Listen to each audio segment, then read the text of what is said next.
Hey guys, I'm Tom Kitterman. Welcome back to The View from Mars Hill, where we do apologetics for patriots. Today is March 3rd, 2019. This is episode 8, How to Talk About Abortion, part 2. Now, in part 1, we started to lay out a strategy for talking to people about the topic of pro-life. Why do we need a strategy? Well, for a couple of reasons. First of all, abortion is such a hot issue emotionally that a conversation about abortion, unless you are prepared with a game plan and a strategy, those abortions can be a runaway train. I mean, we're talking, hot under the collar, red in the face, name calling, voices elevated, all that stuff. All that can happen in about a heartbeat unless you've got a good solid game plan. In addition, another thing that you're trying to do is to take the pressure off of yourself so you don't have to be an expert on anything. And the way that we do that is by putting you in the mode of being a reporter. You start asking the other person questions about their view, gaining information from them. That takes all the pressure off of you. And the third thing that we want to do is we want to remove barriers to communication. If the person that you're talking to gets the sense that you are truly interested in their view and in what they think, and you're not just trying to hammer on them, they will be much more likely to open up to you, have a real exchange of ideas, so you can show them what's wrong in their thinking. And of course, that's the goal. Our goal is to help them come to a better understanding about the issues surrounding abortion and the pro-life view. So just to recap some of the skills that we talked about in the first video, there's a technique that we use that follows kind of an acronym, LIKES. First of all, you're going to listen to what the other person is saying. That's the L. I, when you hear something you want to dig into a little bit, something you know is false, for example, you're going to interject. You're just going to say something simple like, "Oh, that's interesting. Tell me more about that," to begin getting the conversation going in the right direction. And the third thing that you're going to do is you're going to ask a question. Now, you'll notice that in that interjection, we also did ask a question. The interjection was, "Oh?" The question was, "That's interesting. Tell me a little bit more about that." So that's the first half, if you will, of the technique.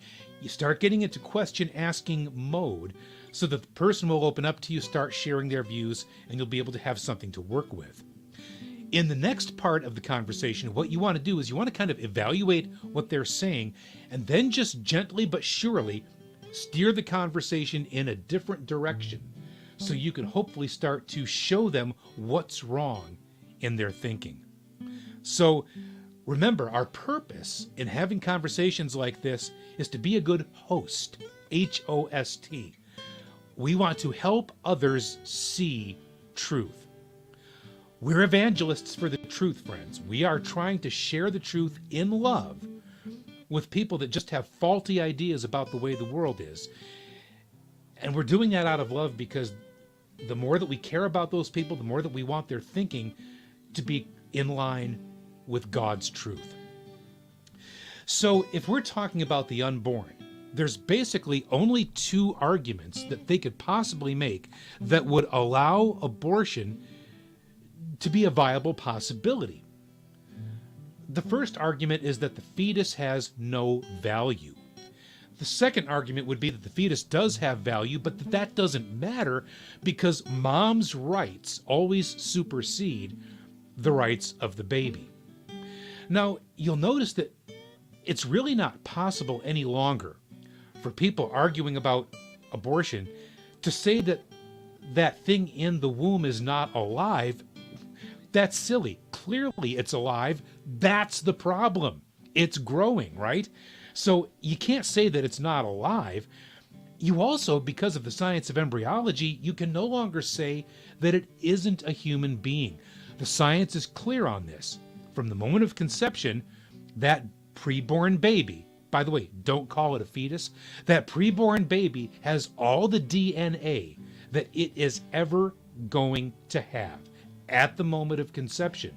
So from the moment of conception, that thing in the womb is a human being. It's not going to be a frog or a dog or a bat or a cat. It's a human being. There's no arguing that any longer because of what we know about embryology. So let's just say that they're arguing, I Idea number one, that the fetus has no value. Well, if they believe that, here's the kind of questions that you have to start asking them. First of all, what gives human beings value to begin with?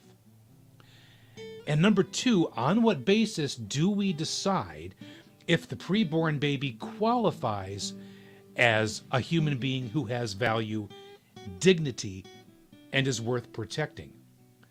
So we also want to dig a little deeper in that. We want to ask, is the value that we have as human beings intrinsic? In other words, is it built into us? Is it part of us? Or is it extrinsic? In other words, is it something that is added to us that can be gained or lost? Secondly, is our value objective? In other words, is there kind of an outside standard that we can look to say, yes, that thing in the womb, that preborn baby, is a human being and therefore it does have value and worth? Or is that value subjective? Is it something that we decide in ourselves, not about a standard that we look to outside of ourselves, but something that we decide for ourselves? Is it objective or is it subjective? And can that value, again, be gained or lost, or is it permanent?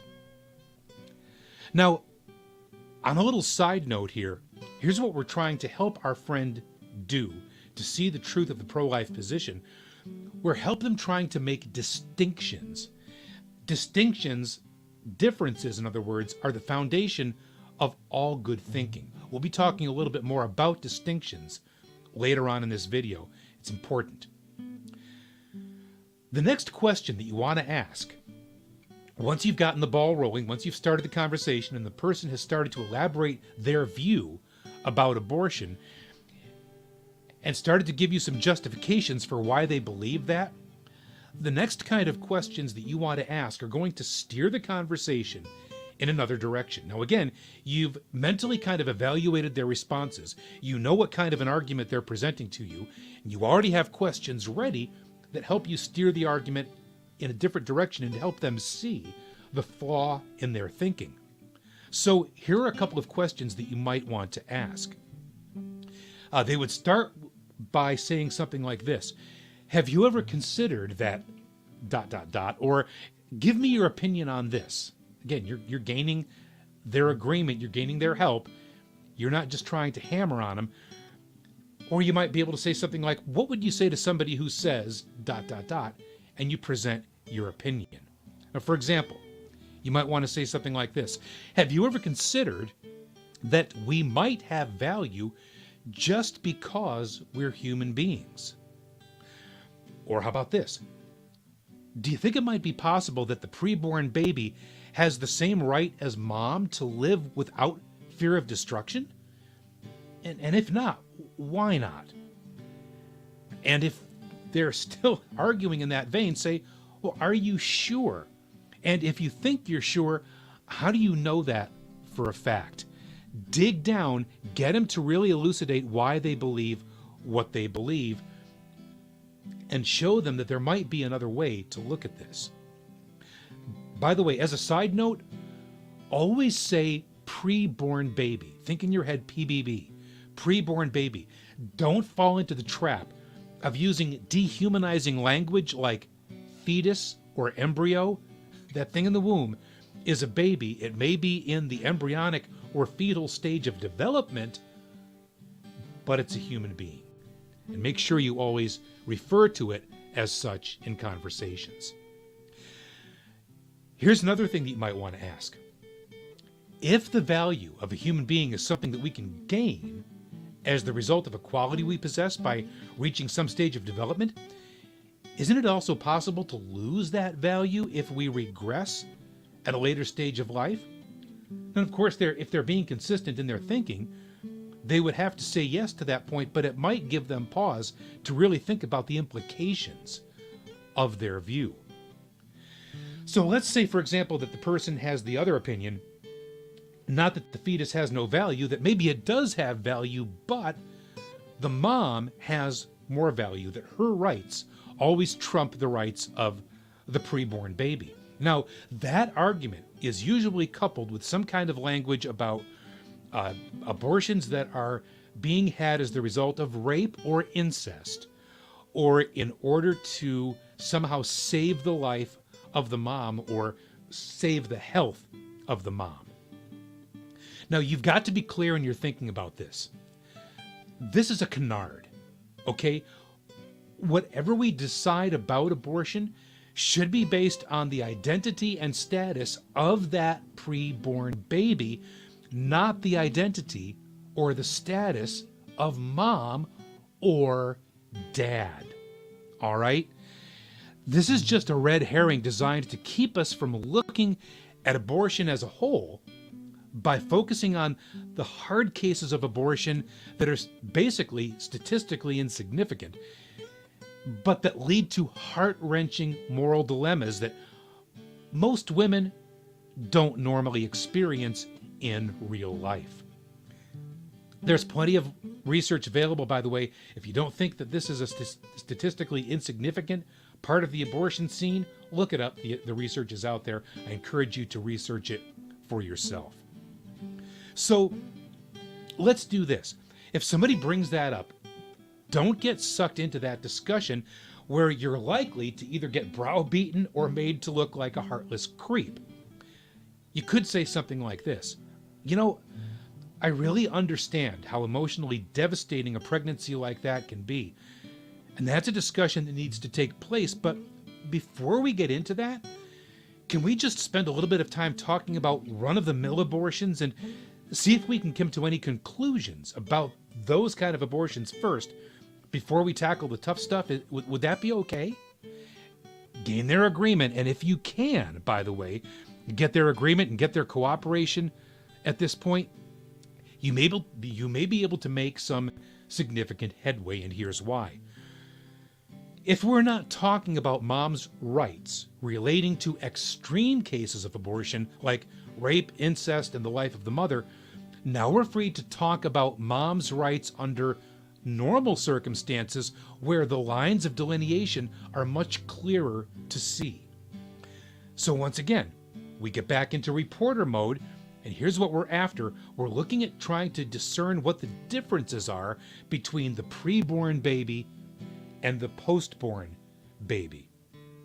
So we could ask a series of questions that go something like this. First of all, give me a reason why a woman typically has an abortion. Now, those could be anything: financial reasons, stage of life, but possibly the mom is not prepared. There's all kinds of reasons why women have abortion. Sometimes having a baby would be upsetting to the father if that woman is in a committed relationship. Sometimes she's having a baby out of wedlock, or as the result of an affair. All kinds of reasons why a woman would want to stop a pregnancy. And ask them to give you one of those reasons. Dig down. Don't let them go rape, incest, life of the mom. Say, no. Garden variety abortions. Why do women typically go in and have an abortion? Then you're going to ask a question like this. Suppose that a woman had a 2-year-old toddler that she wanted to kill for the same reason. Would you be okay with that? And finally, if you're not okay with that, can you please tell me then what the difference is between that preborn baby and the 2-year-old toddler? What is the line of delineation there that makes those two beings different in such a way that it would be okay to kill one and not the other one? That gives you a lot of room for discussion. Now listen very carefully to what they say, because there are only 4 kinds of answers that they could give you at this point. And this follows a model called the SLED model. S-L-E-D. Here are the 4 things that any answer that they give you are going to fall into. Size, level of development, environment, and degree of dependency. Size, level of development, environment, degree of dependency. Turns out none of these things has any status on the preborn baby has any moral bearing on. It turns out none of these things has any bearing on the moral status of that preborn baby. Let's look at size. Does LeBron James have any more of a right to live than Hillary Clinton? Okay, it's a trick question. But you see the point, right? We don't give more rights to people who are bigger, and as conversely, we don't take away rights from people who are smaller. How about level of development? Do we accord full-grown adults more human rights than toddlers or teens? If someone is born without the faculty of hearing or sight, does that mean that they don't enjoy the same rights and liberties as everyone else? Again, if we don't add rights based on level of development, we don't remove them due to a lack of development. How about the third one, environment? Should where we live determine what rights we have as human beings? If I shift my body from one place to another, does that change my moral status as a human? Do we give people more rights because they live in fancy addresses? And if we don't accord rights based on location, then we don't remove them based on location either. And of course, what we're trying to get to here is the location of the human being in the womb or out of the womb. And finally, degree of dependency. Is it not a hallmark of civilization to care for and nurture those who are dependent on us? Do we stop loving people who need constant medical care or who've lost the ability to feed and bathe themselves, for instance? So again, if we don't give more rights to people who are less dependent on us, do we take away rights from those who are more dependent? No, of course not. So once again, remember, nothing that they say about the difference between the preborn and the toddler has any moral bearing on the issue. Just keep asking them how the perceived differences change the rights of that human being. Now, if they go back and resort to the personhood argument, which we talked about in the last video, just simply ask them who decides what a person is and how they decide what a person, quote unquote, is. Is there some kind of objective standard? And if there's not an objective standard, and believe me, there is not, aren't we just guessing? If we can't be sure, shouldn't we err on the side of caution as it concerns that small, dependent, developmentally challenged preborn baby? Remember, keep asking questions and remember the golden rule of good communication: clarity before agreement. Thank you, Dennis Prager, for that one. Clarity before agreement. Get the other person to clearly articulate their beliefs and then justify those beliefs. But let's shift gears for a second. What do you think the sudden explosion of legislation on so-called abortion rights is really all about? And by the way, in case you haven't noticed, these bills that are coming up, like the one that was just passed in New York State, the one that was just proposed in Virginia, these laws are basically legalizing infanticide because they're allowing abortion up to the moment of delivery, and in some cases, like the law that was proposed in Virginia, past the moment of delivery. So what's the reason for this sudden explosion? Now, if you said women's rights, you would be dead wrong. Women are being used as pawns in this issue. There's a much more sinister purpose afoot here, I hate to say. The so-called progressives have an agenda. They are hell-bent on breaking down all the normal distinctions, there's that word again, that allow us to make sense of the world. And these distinctions aren't trivial. We're talking about things like good versus evil, true versus false, sacred versus secular, objective versus subjective. And there's more: male versus female, intrinsic value versus extrinsic value, human versus non-human. Those are the distinctions that are being broken down little by little by the culture. Why?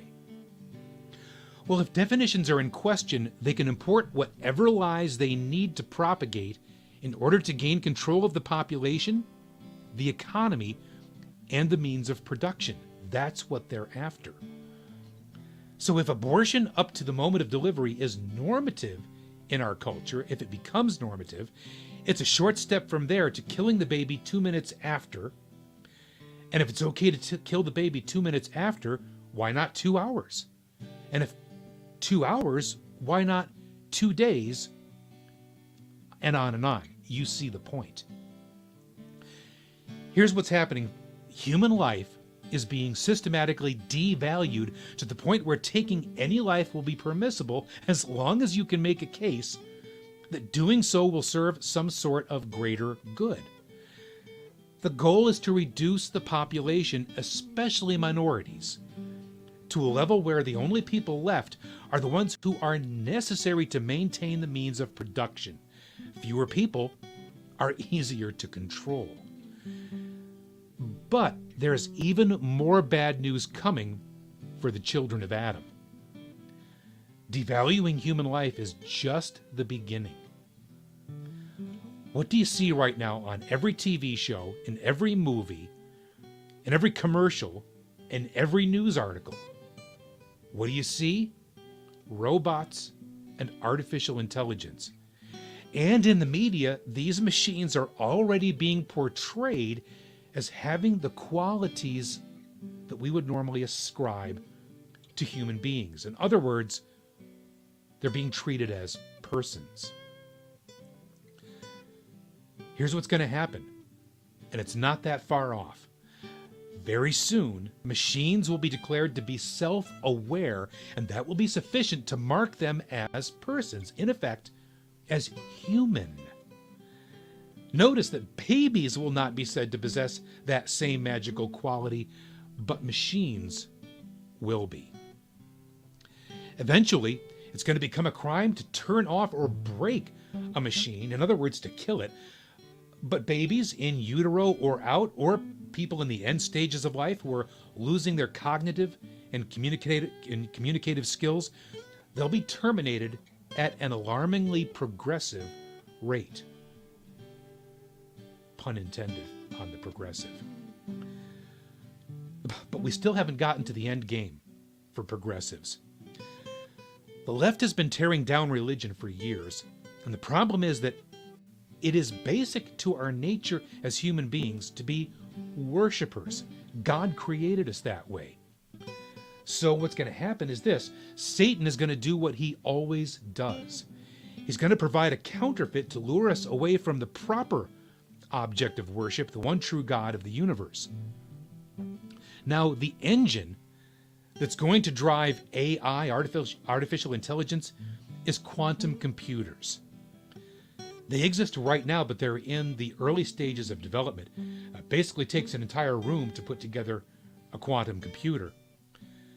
But these machines are going to display all kinds of mind-blowing abilities, so much so that they will not be called human equals.